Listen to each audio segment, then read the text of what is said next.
Hi everyone, this is Jim. Welcome to this postmortem of my Blitz game number 884.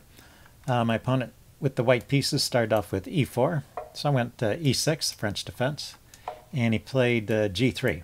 It's an unusual way. You can see that it's pretty far down on the list, and it seems like black after playing d5, which is the way I played this, is about equal. So it's a position that allows black to equalize, but white is not in any trouble and can play in this setup that maybe he's more comfortable with. So it's kind of an interesting way to play. I took back right away, and it seems like maybe the more interesting way for white to play here is to play knight to c3. Try and round up that pawn with the knight. I'll probably play knight f6, and then he can take. And this way his bishop doesn't lose so many tempos. I mean, well, I can trade and he can take back, but I don't have this automatic knight f6 to gain a tempo on the bishop like I had in the game. But anyway, that's what happened. He just took with the bishop. I brought the knight out and he just dropped the bishop back. So I'm probably a little better here, but it's still in the range of about even, so I would say nothing terrible has gone wrong. And you can see we're out of the opening book after I play this move bishop to c5, so we can look at this tab. I think knight e2 maybe is a bit weird. Knight c3 was the top choice of the database, also, or not of the database, the chess engine. There's also just knight f3, seems like a more normal way to developing. So after knight e2 I just castled, and I was really expecting him to play d4 here, and he could. d4 is definitely a playable move. The bishop could drop back to either b6 or e7, and that would be fine. But he just castled, so I really don't know what this knight e2 move was about. After I play knight c6, that stops the immediate d4, but he plays c3 to get that through anyway. c3 actually seems to be a bit of a mistake. So I would say up until this point we've stayed in the range of about even. And white's play, although unusual, should not cost him the game, and maybe he likes this kind of position. It is attractive in some respects. He's got this nice fianchetto, good bishop on this diagonal, and the center is still open, so the fight for the center is yet to occur, as it were. The chess engine would just play d3 here. I think it's more concerned about getting the pieces out and getting them active than this kind of slow build-up with c3. And what I could do, which I didn't, and the reason why c3 is a bit dubious, is if he's going to do the slow build-up to d4, I can prevent it by playing e5 here. So I missed an opportunity to get an advantage here. So after c3 and my move was queen d7, I was protecting the knight so I could fianchetto my bishop. So I had reason to play this, but actually the action in the center is more important at this point. And so I missed my chance to get a big edge by not playing e5. And we're back in the range of about even. He gets his d4 in. I drop my bishop back. Goes knight to d2. And now I go b6. So I'm preparing bishop b7. He played queen a4 here, which I was kind of expecting. It's a bit of a natural-looking move, trying to increase pressure on this knight that I just weakened. But it doesn't really lead anywhere. The chess engine likes a couple moves here. Knight f3 would be a reasonable move here. Also just a4. Why not try and attack this little structure with a pawn push? So there's other ways to play this as well. But he went queen a4. This is not yet a bad move. His mistake is right here. After bishop b7, he went knight to c4, and that's a blunder. And I didn't quite calculate this right. I could take that pawn right away. And this is a nice little tactical exercise for you. Let me just say before I go on to that, he could have just played knight f3 here. And the queen is protecting the d-pawn. So this trick doesn't work anymore. He can just take back with the queen. So it's really this move, knight to c4, which shields this pawn from the view of the queen. That's one aspect of it, so the knight can come here without the queen taking.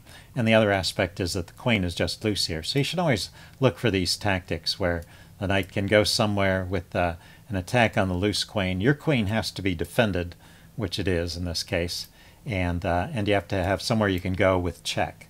and then you can often pick up some material that way. And it's my move here, and I wasn't quite sure it worked. And you heard me calculating out loud, but there was one trick I missed in the calculation. So can you figure out how to make this tactic work? Okay, pause the video if you want some time to think about it. I'm going to give the answer away now. The reason it works is you have an intermediate move that I missed. So queen takes queen. The idea is knight takes knight with check. So you win a whole piece. And then after the king moves, I was worried at the end of all this I have a loose bishop here, but I can actually trade here with check. So that's the trick that I missed. And after the 2 checks, then I can take his queen back, and I'm a piece up here. Now he can try and round up this knight, but first he has to save the bishop. So bishop to d2 was recommended. And you see this knight is trapped. But I'm a pawn up, and I can, if nothing else, I can trade that knight for another pawn and be 2 pawns up. So either way, it's winning.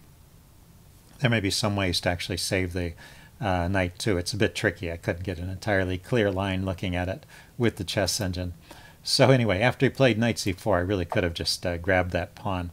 And I thought about it, but decided against it because I missed the idea of bishop takes g2 with check.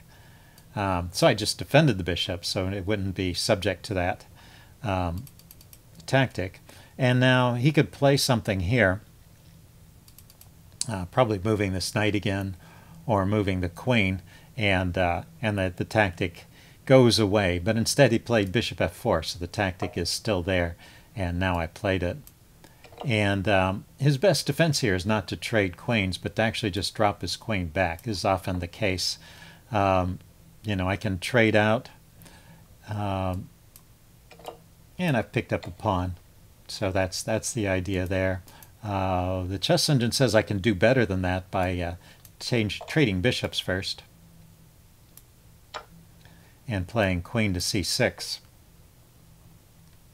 And the king, this is kind of weird, but it's not really safe for the king to go back because I have this knight f3 check in here. So this actually drives the king all the way to the h3 square, and then I can grab this knight, and he can take this knight. And what is this? This is 1 pawn up again, but his king has now been chased out into a weird square. So there's a big advantage for black here. But that was white's best try. Instead, he traded queens. And so now I grab the knight with check. He moved his king. And I should have traded off the bishop with check too. That's the best, most accurate continuation. But I took the queen here. Let's see, he took back. Oh, he didn't take back right away. Yeah, he threw in this bishop takes c7 move, which is reasonable idea. Now I take here, and then I moved my rook to attack his bishop, and he dropped his bishop back to e5. There was one last chance white had to kind of continue the struggle here. He could have played the interesting move bishop to d6. He gets the bishop out of trouble, hits my bishop, which is loose, and when I trade it off, it brings his knight out. So let me see, I lift up my rook here, and I'm attacking his rook. I'm attacking his knight, but he can actually defend it, and maybe he could move it too. And my knight is somewhat trapped, so and the pawns are even. So this, with best play, black still wins according to the chess engine. So somehow I managed to save his knight or save my knight or round up his knight and stay up or win enough pawns to make it a winning in the game. So I managed to win one way or another with best play, but of course there's no guarantee that both sides are going to have best play. So anyway, this kind of gives white a fighting chance. He could have tried this, but instead he just went bishop to e5, where his knight is just hanging, and after that his bishop is hanging. So after rook f1, I took the bishop. He's going to get one of my pieces back, but I'm going to be 2 pieces up. So he resigned. Anyway, a short game, but I thought it had some interesting points. Hope you guys enjoyed this, and I will see you later.